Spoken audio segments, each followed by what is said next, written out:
टिक news. Congress की तरफ से लाए गए भारत जोड़ो यात्रा के पहले ही दिन से कन्हैया कुमार बीजेपी पर हमलावर बने हुए हैं। पहले ही दिन कन्हैया कुमार ने कहा था, भारत को आज सांस्कृतिक तरीके से कमजोर किया जा रहा है। अमीर और गरीब के बीच खाई बढ़ रही है।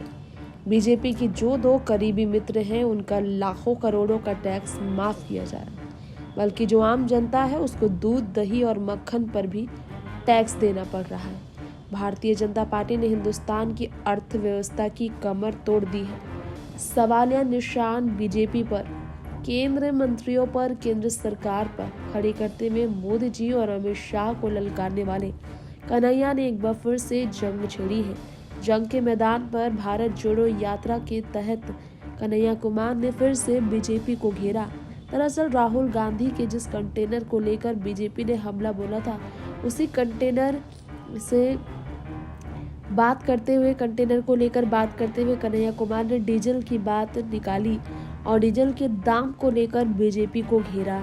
पलटवार करते हुए 150 दिनों तक कंटेनर में जो रहेंगे, अगर बात की जाए आराम के लिए, यात्रियों के आराम के लिए कंटेनर वो बनाए गए हैं।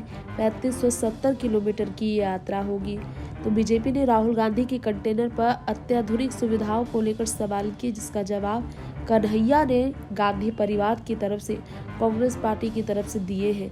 बढ़ चढ़कर कन्हैया हिस्सा लिए हैं भारत जोड़ो यात्रा में, जिनका कदभार बढ़ गया है इस साल। उदयपुर में चिंतन शिविर में भी कन्हैया को बुलाया गया था। अब आपको बता दें, पीएम नरेंद्र मोदी और भारतीय जनता पार्टी पर निशाना साधते हुए कन्हैया कुमार ने कहा, जिस डीजल से कंटेनर चल रहा है, बीजेपी बात क्यों नहीं करती उस बारे में। बीजेपी बताया कि जिस डीजल से कंटेनर चल रहा है उसका दाम क्या है। कन्हैया ने आगे कहा, अगर यात्रा पर चर्चा होगी तो महंगाई और बेरोजगारी पर चर्चा होगी। देश के भीतर जो सार्वजनिक संपत्तियों की लूट और जो पीएम मोदी के करीबी दोस्तों को छूट मिल रही हो, उस पर चर्चा होगी। हर चीज जीएसटी से देनी पड़ती है आम लोगों को, और मोदी के दोस्तों को टैक्स पर छूट मिलती है। चर्चा इस पर होगी। इस तरह के स्टेटमेंट देते हुए कन्हैया ने बीजेपी को जमकर लताड़ा है। साथ ही साथ कन्हैया ने कहा, यात्रा के माध्यम से चर्चा होगी, अपने ही देश में अपने लोगों को आपस में कैसे लड़ाया जा रहा है, उनको बांटा जा रहा है, इस पर चर्चा होगी। जी हाँ, ज्ञानवापी मस्जिद को लेकर हिंदू मुस्लिम में भिड़ंत को लेकर भाजपा सरकार को कन्हैया कुमार ने घेरा और कहा, बीजेपी 80 और 20 करती है।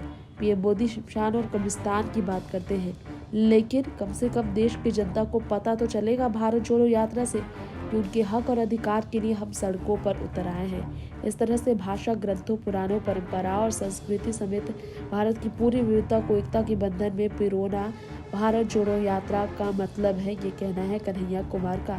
टिक न्यूज से तृप्ति की रिपोर्ट।